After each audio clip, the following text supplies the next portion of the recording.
السلام عليكم جميعا ورحمة الله وبركاته.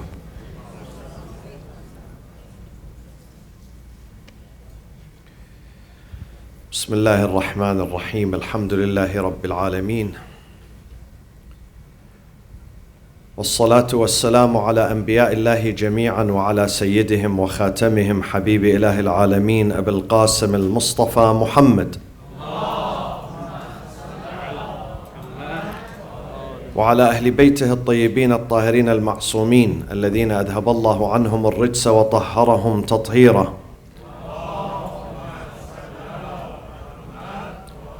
صلى الله عليك يا رسول الله،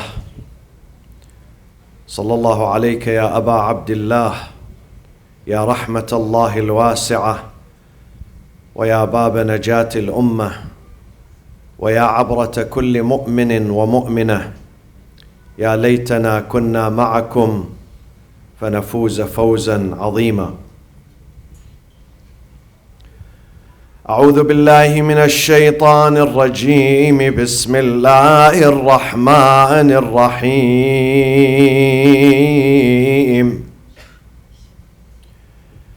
من المؤمنين رجال صدقوا ما عاهدوا الله عليه. من المؤمنين رجال صدقوا ما عاهدوا الله عليه، فمنهم من قضى نحبه ومنهم من ينتظر وما بدلوا تبديلا. Refresh your souls and your sessions with a loud salawat for Muhammadin wa Ali Muhammad.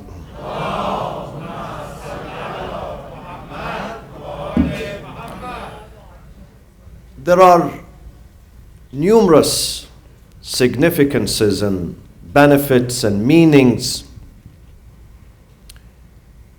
to the occasion of the Arba'een, and specifically to the ziyarah of the Arba'een, the visitation of Imam Hussain on this occasion.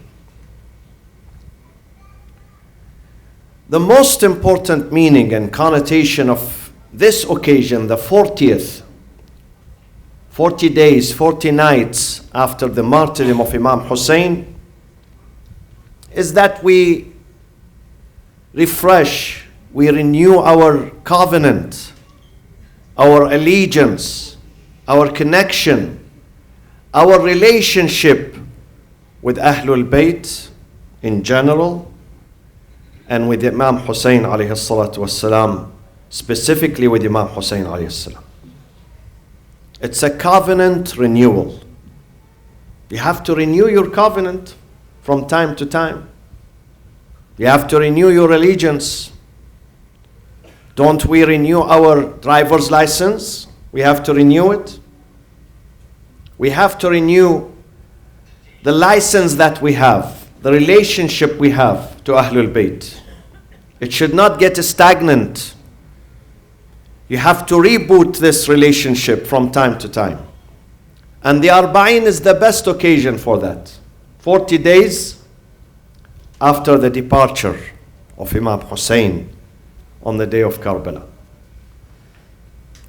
This is the most important message of this occasion. And therefore, my friends, how do we renew this covenant? Through what? What do we do? Beside the ziyarah, even when we go for the ziyarah, what does that ziyarah mean for us? We have to stand with Imam Hussain.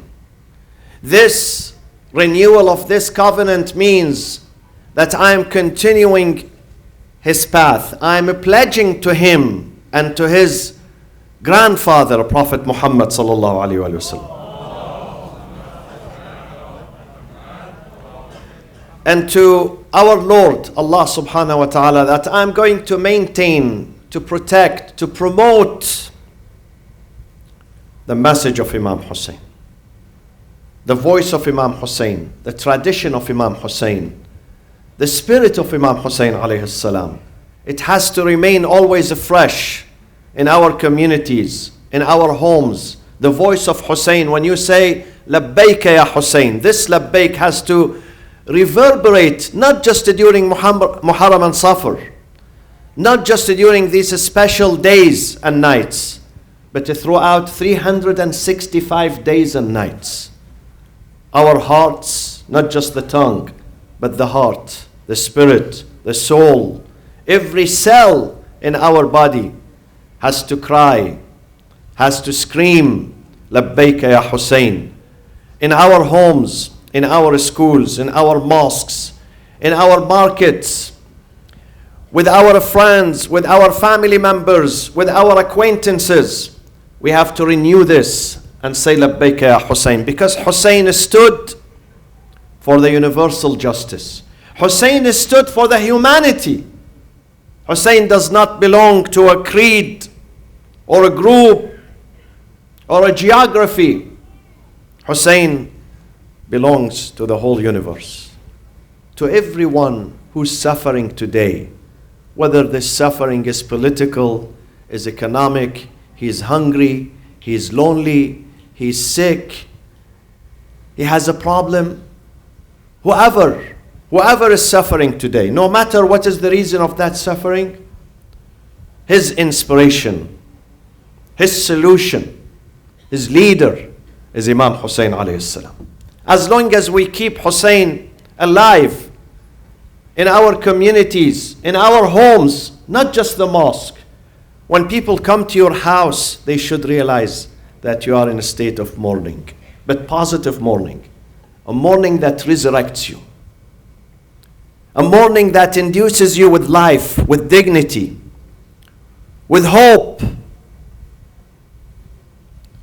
As long as we connect to Imam Hussain, we will be safe. Believe me, whether we are individuals or families or communities or countries or societies, we will be dignified. Enemies cannot take advantage of you. Enemies cannot defeat you. They cannot break you if you are connected to Imam Hussain. So what are the ways?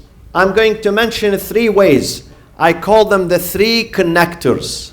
3 connectors to Imam Hussain alayhi salam. We have 3 main connectors, 3 main dimensions where we can relate to Imam Hussain. We can follow him. We can be loyal to him. When we say Labbayk, it means Hussain, I am here. I'm your soldier. I'm your servant. You have enlisted me in your army. I want to help the humanity just like you did 1400 years ago. So 3 ways, 3 connectors.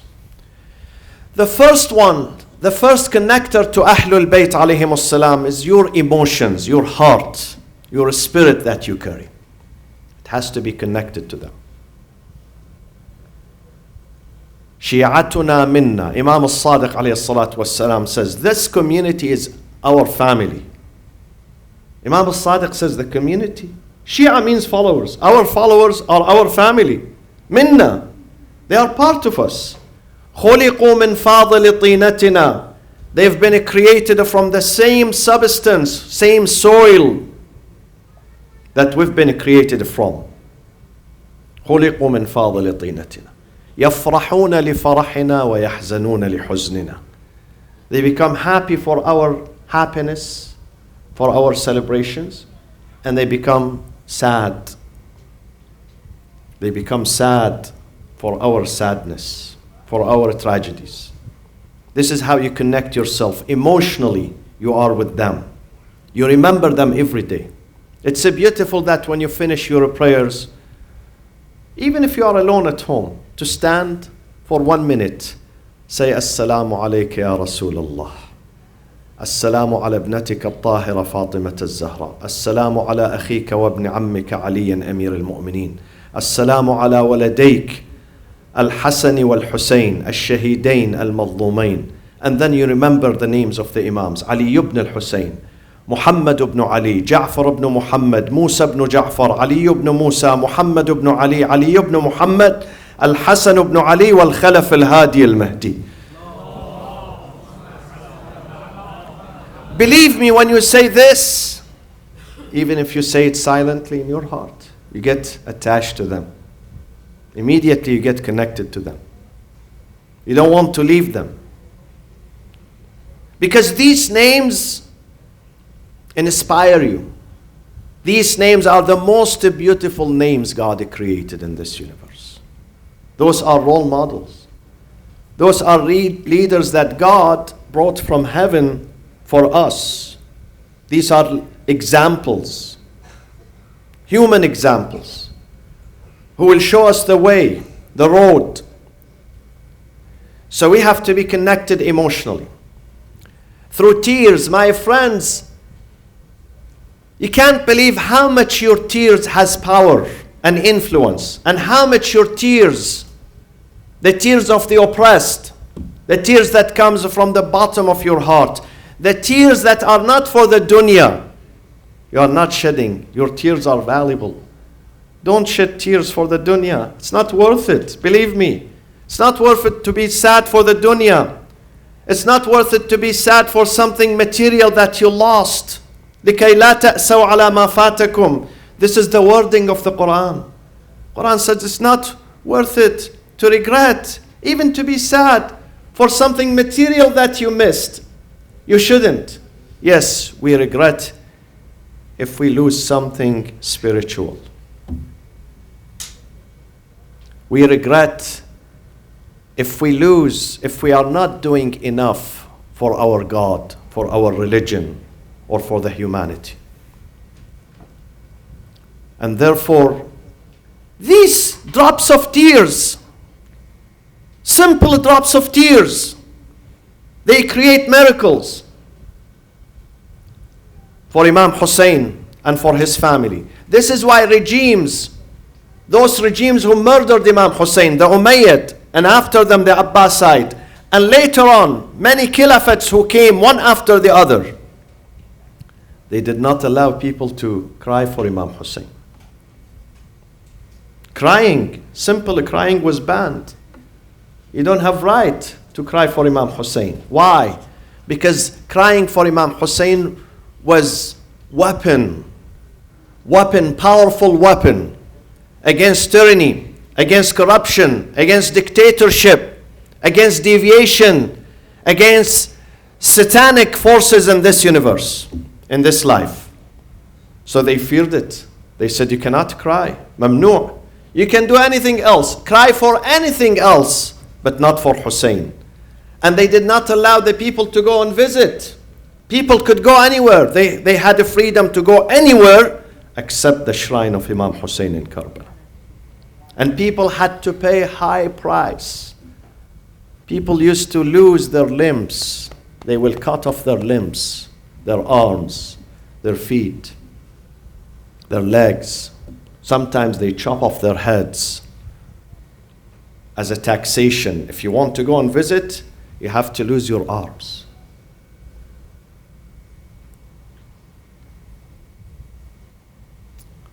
And they demolished the grave of Imam Hussain. No house. Can you imagine the tyrant? The tyrant fears even the grave. They murdered Imam Hussain. They crushed him. No bones in Imam Hussain was safe. No single bone. But then, after his burial, they feared him. They feared his grave. They feared his dust. This is the power of Imam Hussain. They said to people, you can't go and visit. They will murder people for that. They had checkpoints on the nights of before Arba'een, checkpoints, and they search the caravans. Whoever is moving to the direction of Karbala, if they know they are going for ziyarah, they get arrested, they get punished, persecuted. Why? Because Imam Hussain is the source of inspiration. Imam Hussain is the source of revolution against those corrupt people. They feared him. So we have to continue these tears. These tears are not signs of weakness. These tears, your tears, are signs of dignity, are signs of resurrection. These are signs of power and energy. These are signs of change and transformation. Some people think that crying is something negative. No. You know, even recent research and surveys and studies say that crying is something positive. Don't be ashamed. Don't be ashamed of crying. Crying is even healthy for your body and your psyche, your mind too. Crying reduces stress. Crying refreshes your spirit. Crying makes you more energized, more determined. Imagine if you cry, normally cry is positive, let alone when you cry for the cause of the humanity. When you cry for the cause of God. God speaks about the prophets. You know what he says about prophets in this book, in our book? He says those great prophets, they were weepers. Weepers. You know weepers? Weepers when someone constantly weeps. Constantly weeps. Not once a week or once a month. Constantly. إذا تتلى عليهم آيات الرحمن خروا سجدا وبكيا. Every single day they weep. This is a sign of energy. This is a sign of transformation. This is a sign that you are connected to God. And I'm going to speak a little bit more about weeping tomorrow during the Friday prayers. I'm going to mention hadith of the Prophet regarding the virtue and the benefit of someone who weeps. But don't weep for the dunya. Preserve your tears for something which is much more worthy, which is akhirah. When you weep for the akhirah, when you weep because people are not doing well, not doing good, not following the path, then these tears and this type of weeping is positive. It will re-energizes you. But of course, my friend, in the past, dam'a, the tears, was the only weapon. Today, alhamdulillah, the followers of Ahlul Bayt, they have other means of power. They have strength, physical strength. They are organized. And we have to support our cause not just with the tears. Tears are positive and needed. But also, we have to give our souls. We have to give our money. We have to give our time. Amir al-Mu'mineen says, a community that abandons jihad, فَمَا تَرَكَ قَوْمٌ الْجِهَادَ إِلَّا ذَلُّ. When a community does not want to give, does not want to contribute, does not want to change, does not want to get engaged, does not want to participate to change the country, the society, the people, those people are going to be disgraced. Those type of people are going to be bankrupt. فَمَا تَرَكَ قَوْمٌ الْجِهَادَ إِلَّا ذَلُّ. They're going to be disgraced. Look at nations around you. I don't want to mention names. You are intelligent people. Look at nations. Look at nations who continued their jihad, their struggle. No one can take advantage of them. They freed their land.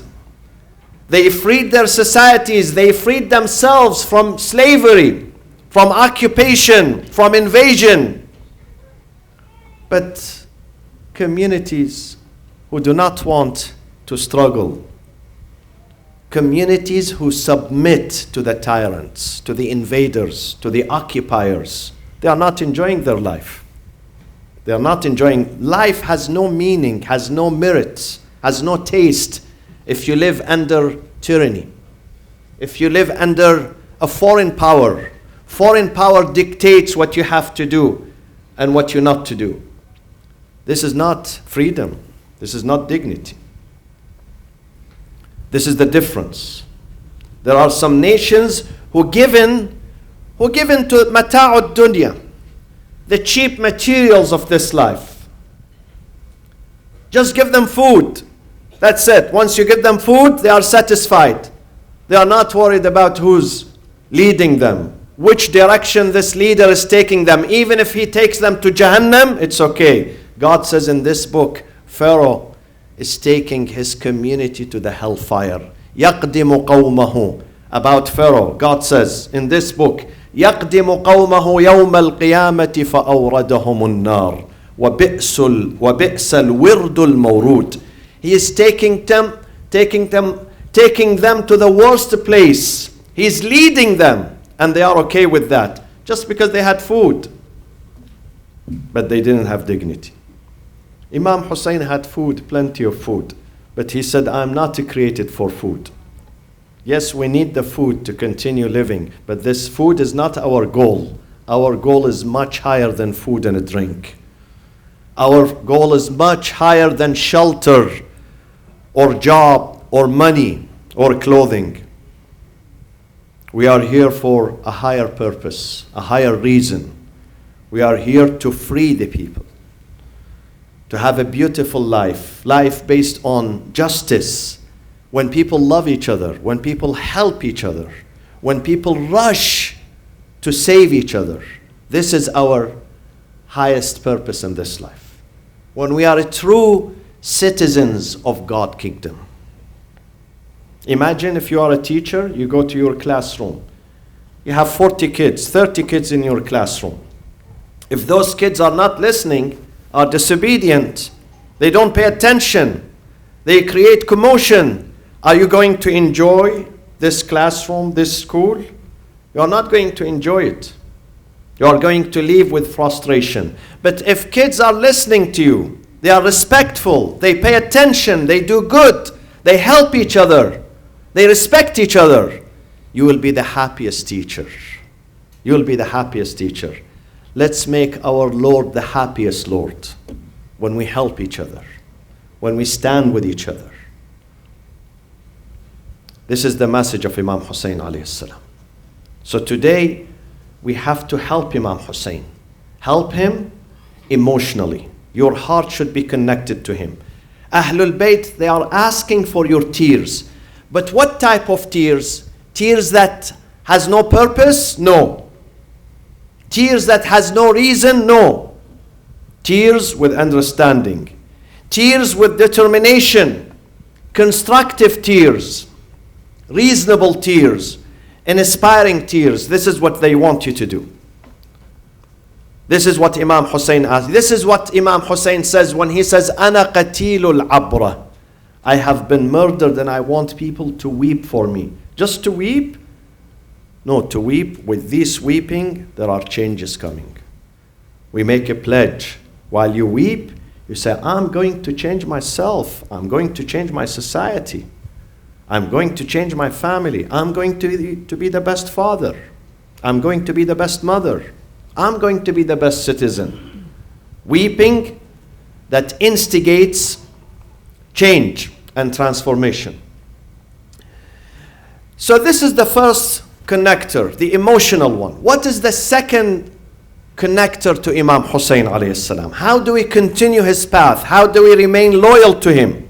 The second one is the intellectual connector.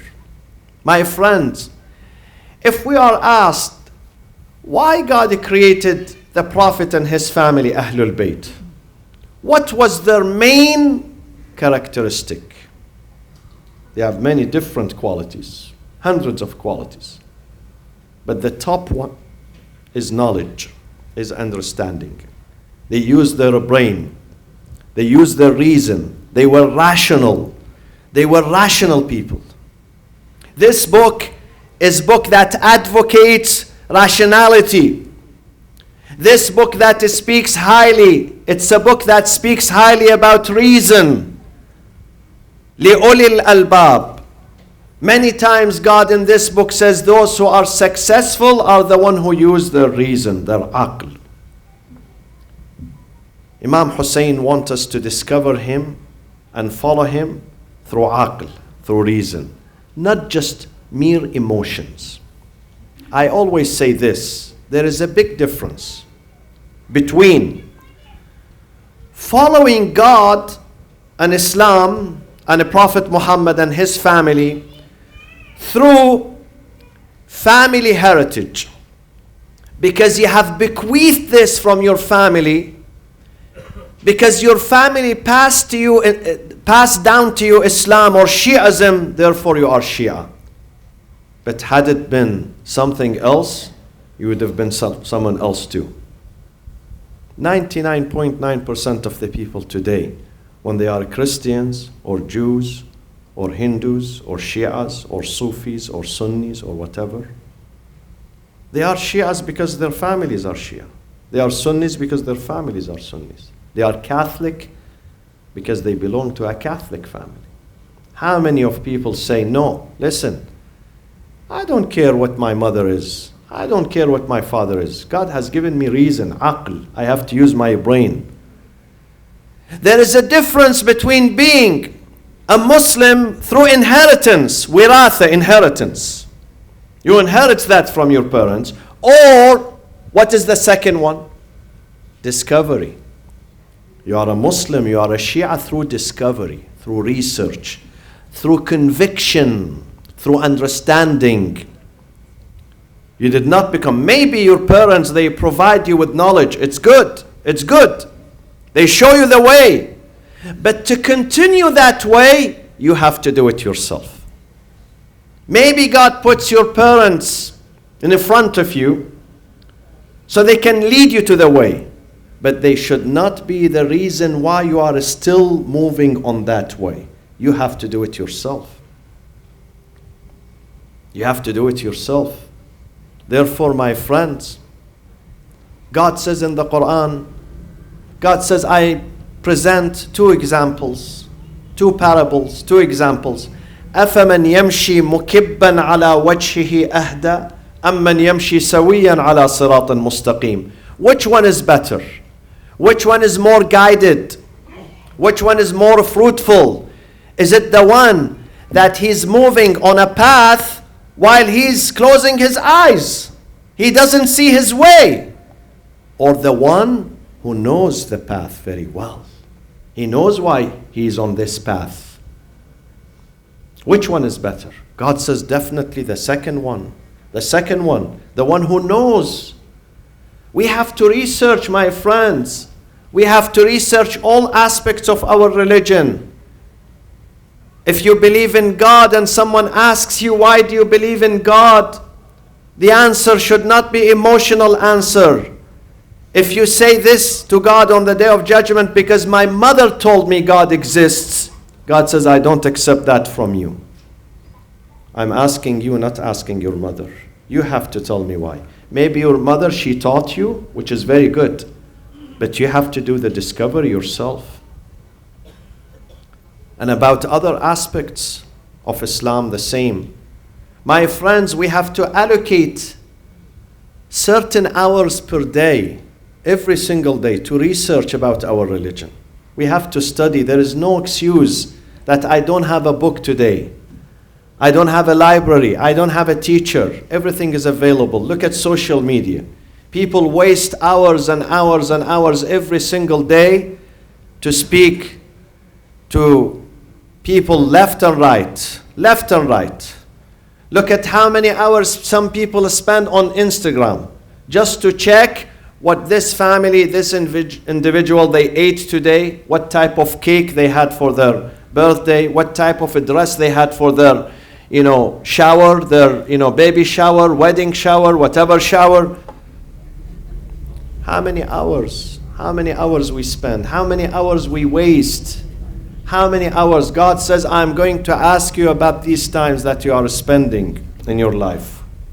On the day of judgment, no one can move, not even a single step.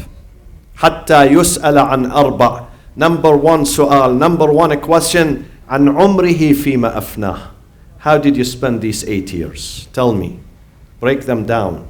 How did you spend your days, your weeks, your months, your years? How? You have to provide an answer. This life is not free. God has given you this life for a reason. For a reason. And if you do not appreciate that reason, God is going to hold you accountable. So we have to study. Imam al-Sadiq alayhi salatu wassalam says لوددت لو أني ضربت رؤوس أصحابي بالسياط حتى يتفقهوا في الدين. I wish I can physically discipline my disciples, physically discipline them so I can force them to go and study and learn. Can you imagine? Of course he wouldn't do that, but this is a metaphor. It's a metaphor.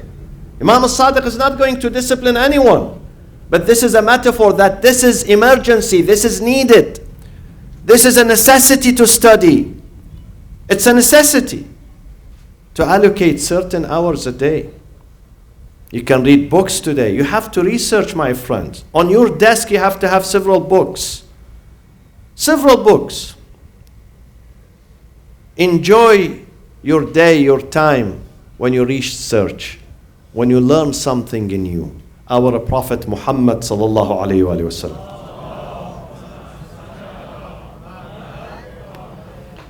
He says, may that day, the day that passes by, and I don't get a chance to learn, may that day not be a blessed day for me. That is a bad day. That is an unfortunate day for me. If the day passes by and I don't learn something fresh, something new. This is our Prophet. This is our Prophet. The same Prophet says, Midadul ulama. Midad is the ink in your pen. Midadul ulama afdalu min dima'i shuhada. Worthier, more valuable, more important than the blood of martyrs. Why? Because ulama are the one who resurrect the ummah, the nation, the community. If we don't have scholars, we are not going to have martyrs. Nobody is going to give his soul, his life for the sake of religion. It is because of the ulama who inspire the masses.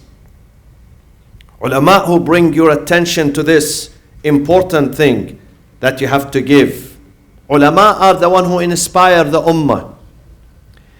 Prophet Muhammad sallallahu alayhi wa sallam says, لعالم واحد, one scholar, أشد على إبليس, more dangerous to Satan, أشد على إبليس من ألف عابد, than 1,000 worshipper. Why? Because he says the reason. He says, لأن العابد لنفسه. When you worship to serve yourself, to satisfy yourself. والعالم لغيره. But the scholar, when he study, when he preaches, he's preaching for others, not for himself. This is the difference. We have to study. Don't tell me I am 70 years old, it is too late. Nothing is too late. Nothing is too late. Do you know that during Layali al-Qadr, the holiest nights, the nights of destiny, وَمَا أَدْرَاكَ مَا لَيْلَةُ الْقَدْرِ لَيْلَةُ الْقَدْرِ خَيْرٌ مِنْ أَلْفِ شَهْرٍ. Someone comes to the Imam and he says to him, what is the best type of ibadah during these nights? How many rak'ah? How many du'as? How many verses of the Quran? Imam says, talabul ilm, seeking knowledge, is the best type of worship. Because you cannot change yourself. I can't change myself if I am ignorant. I can't change myself if I am unaware. I need knowledge. I need ma'rifah. And Ahlul Bayt are the pioneers of knowledge. Pioneers of ilm and ma'rifah and understanding and intellectuality. So let's follow them, my friends. This is how we connect with Imam Hussain. As an example, let me give you this example. Many people tell us, why do you say labbaika ya Hussain? Why even you say ya Hussain? What is the answer? Do you have an answer? An answer that is based on this book, huh? Not any answer. An intellectual, rational, logical answer. Do we have an answer? What do we say? Someone comes to you, you're a friend, imagine you're a friend, and he wants to learn. He says, I hear you saying, Ya Hussain, Ya Hussain, Ya Aba Abdullah, labbaik Ya Hussain. Why do you say this? This is shirk. This is heresy. So what is the answer? If we don't have knowledge, can we answer this? We can't, my friends. We fail. Believe me, we fail. And when you fail, it's not good, not just for you, for your religion, for your school, for your tradition. You have to bring a convincing answer, convincing answer. Now, of course, some people, even if Prophet Muhammad appears to them and give them the answer, they would not accept. Ta'assub. This is radicalism. This is bigotry. We don't speak about those people. Normal people, reasonable people. You have to give the answer. So what is the answer? The answer is that we have two types of forces and powers in this life. One is your force, your power as a human. The second is what? The divine. The divine. Okay? And the divine force also is divided into two sections. Al-Qudra al-Ghaybiyya, the divine power of God, also has two sections.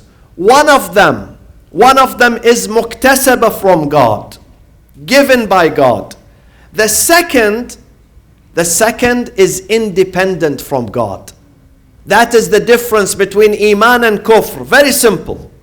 If you believe that Imam Ali or the Prophet or Imam Hussain, their divine power that they have is with God's permission, God has given this power to them, muktasaba, taken from God, generated by God, given to them by God. This is exactly faith, the core of faith, the core of Iman. I'll bring you a witness from this book. But if you believe that Hussein or Ali or Muhammad or whoever, they work independently from God, it has nothing to do with God. Hussein can help me, irrelevant of God. Whether God says yes or no, then this is shirk, this is heresy. And the answer is very simple. Many chapters, many pages in this book differentiates between Iman on the one hand and Kufr, heresy, on the other hand. What are these verses? When God speaks about Iman, He says, bi'idhnillah. Jesus resurrects the dead with God's permission. God has given Him this divine power. He's not working independent from God. But when it is min dunillah, they ask, the pagans used to ask their idols, min dunillah, has nothing to do with God, then this is shirk, this is heresy. Bi'idhnillah is faith, min dunillah is what? Is heresy. One day, I was speaking to a scholar during the Hajj season. He said to me, what did you ask the Prophet here? I said, I asked many things. He said, give me an example. I said, I asked him for the healing. Some people, they wanted me to mention their name. Shifa, healing. He said, but Muhammad, simple Muhammad, not the Prophet. Muhammad does not have a medical equipment, to treat people. He doesn't have a hospital. He doesn't have medicine. So how do you ask, where is your brain? He was telling me, where is your brain? You ask someone who doesn't have medical equipment to give you healing? Allahu Akbar. I took the Quran. I said, God says in this book that Jesus resurrected the dead. Did Jesus have hospital or a clinic or medical equipment or medicine? How did He resurrect the dead? How did He heal the sick? Through medicine? He gave them medicine? Not medicine. Look at this book. Through prayers, through God. So you can do, sometimes God says you can heal through medicine, physical medicine, chemical medicine, and sometimes through my spirit, my permission, because I am the one who gives sickness and I am the one who gives healing. When I gave him this answer, he said, Sheikh, I have to leave now. Assalamu alaikum. We have to bring, this book has all the answers, but we need someone who's open-minded, someone who does not have sickness in his heart. God says about some of the hypocrites during the time of the Prophet was reciting the book for them, not me, the Prophet himself, with his beautiful pronunciation, beautiful voice. God says they are not listening. Why? في قلوبهم مرض فزادهم الله مرضا. Because they have sickness in their hearts. They are bigots. They don't want to listen. They just want to argue. So we connect with Imam Hussain through reason, through aql. Your faith, Shia Islam, is the most formidable, the most powerful faith. You have to support it through rationality, not your emotions. Be ready to answer through this book. And you cannot answer through this book unless you study, and you spend your life studying, and you can afford that. Don't tell me I'm a housewife. Don't tell me I'm an Uber driver. Don't tell me I'm an engineer. I'm a physician. I am this. We can afford, believe me. Cut back on the nonsense. There is a plenty of nonsense surrounding us, believe me. We waste our time. Believe me, we waste. God says, every day passes by, you are wasting your time, losing your time. وَالْعَصْرِ إِنَّ الْإِنسَانَ لَفِي خُسْرٍ إِلَّا الَّذِينَ آمَنُوا وَعَمِلُوا الصَّالِحَاتِ. But when you equip yourself with knowledge, you are not a loser. You gain. You gain. And the third connector to Imam al-Hussain, what was the first one, my friend? Your tears, your emotions, your heart, your spirit. The second one, your mind. And the third one, very important, through your manners and your akhlaq. The behavioral connector. Your conduct. How do you conduct yourself? In what way you conduct yourself in the society? How do you treat people? Prophet Muhammad puts all these in one sentence. One sentence, believe me. He was asked, Ya Rasulullah, mad deen? What do you mean by deen? What do you mean by religion? What do you mean by God? What do you mean by Islam? He said one word, only one word. Ad-deenul mu'amalah. The way you conduct yourself, you carry yourself, you present yourself. The way you deal with those who are sitting with you, living with you, working with you. This is deen. Imam Hussain does not want to see shattered families. Imam Hussain does not want to see a father who's not helping his family, his children. A fugitive. You don't know where is he. Imam Hussain does not want to see a mother who's careless. She goes about her whatever, and she leaves children and the family behind. Imam Hussain does not want us to fight with each other. Imam Hussain does not want us to be suspicious of each other. Imam Hussain does not want to see someone who's physically fit, mentally fit, and yet he's unemployed. He doesn't have a job. He doesn't have a role. He says, no, you have to work. You have to work. Imam Muhammad al-Baqir, our fifth Imam, my friends, one day in Medina, one of his disciples sees him, summertime, at noontime. And you know noontime, it's boiling in Medina. Boiling in Medina. The temperature reaches 127, 130 in Medina, summertime. He was working in his ranch.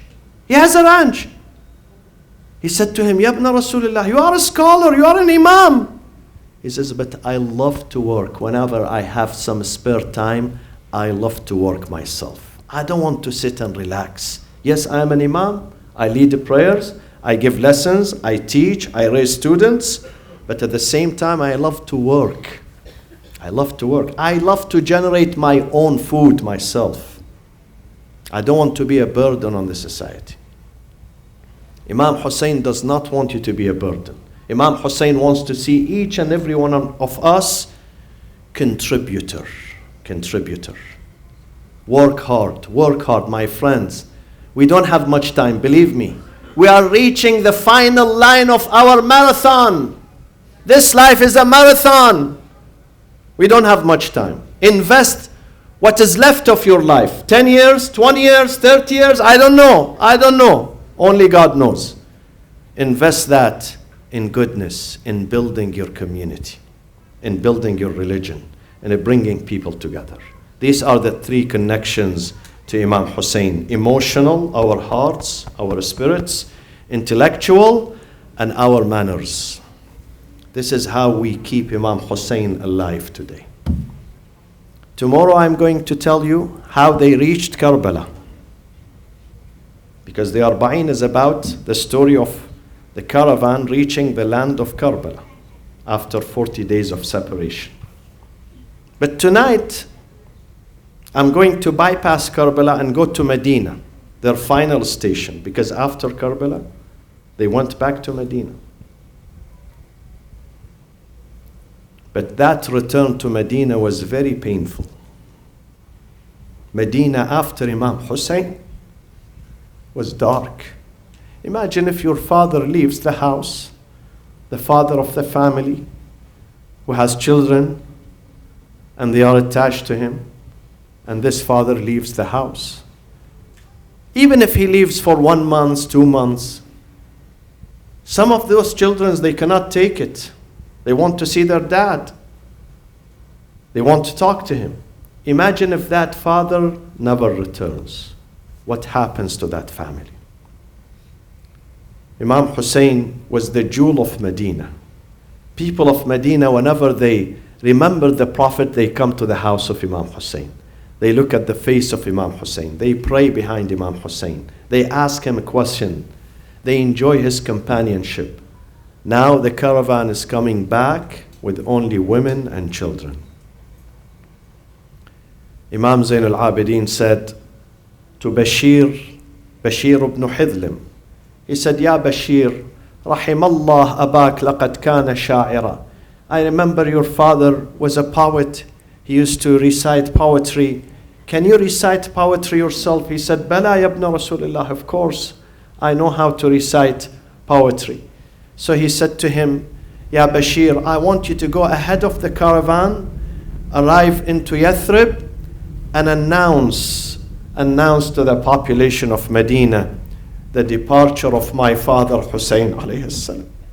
So Bashir moved faster.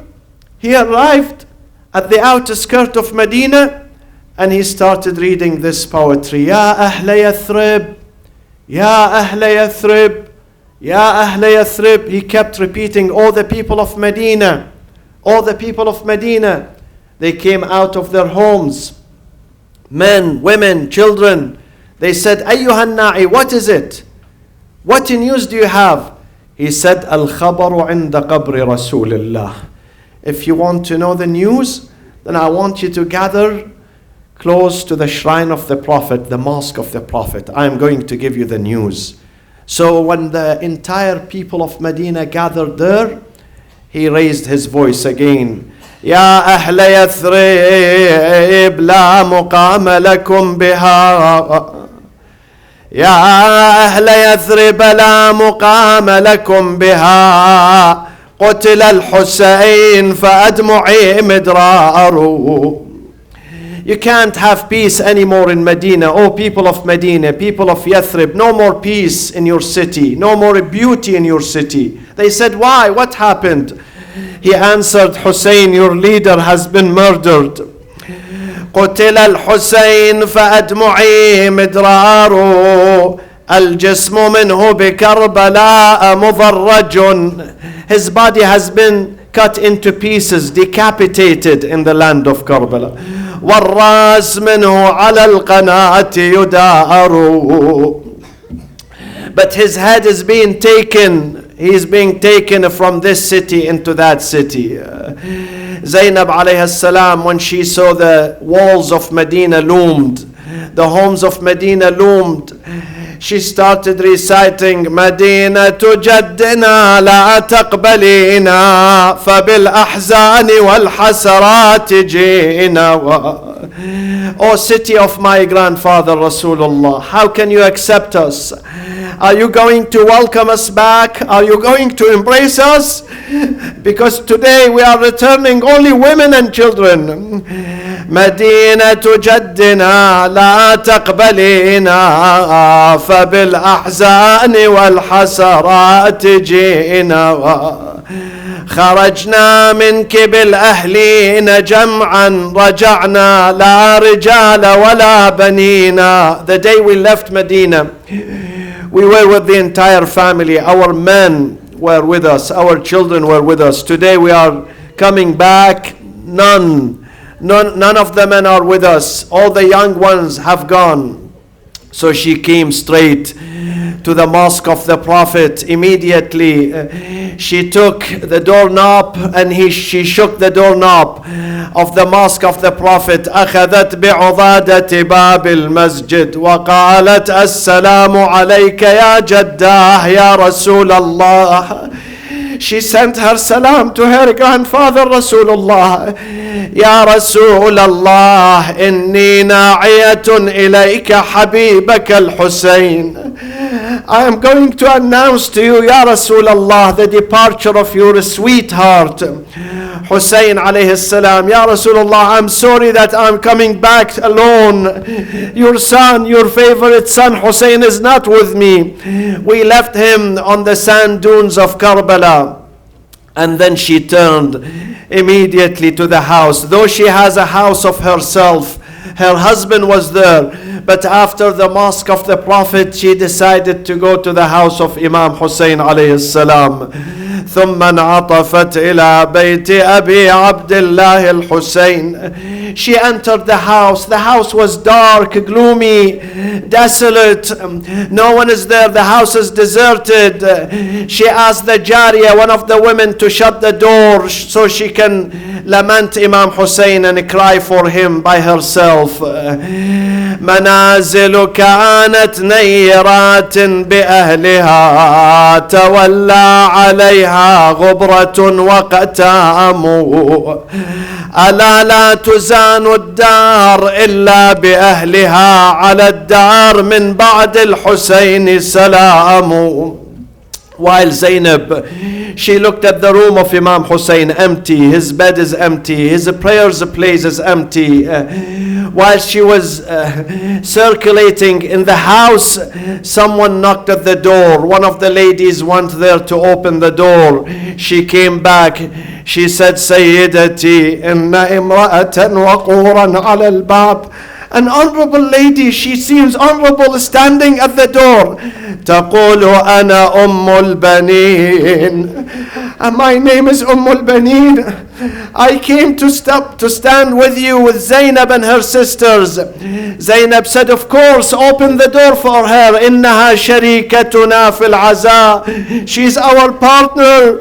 She's our partner in this tragedy. She lost 4 of her children. Once al-Baneen entered the house, the moment she saw the face of Zainab, nadat, she screamed, wa waladah wa Husayna. Zainab answered her, wa akhah wa Abbasa. أفاطم لو خلت الحسين مجدلا وقد مات عطشانا بشط فراتي إذا للطمت الخد فاطم عنده وأجريت دمع العين في الوجنات نسألك اللهم وندعوك باسمك العظيم الأعظم الأعز الأجل الأكرم يا الله. Inshallah, Hajj Moustafa will continue few minutes with Farsi recitation, inshallah. Sallu ala Muhammadin wa ali Muhammad. We have the majlis tomorrow at 7 p.m. in English and Saturday at 7 p.m. in Arabic, inshallah. Sallu ala Muhammadin wa ali Muhammad.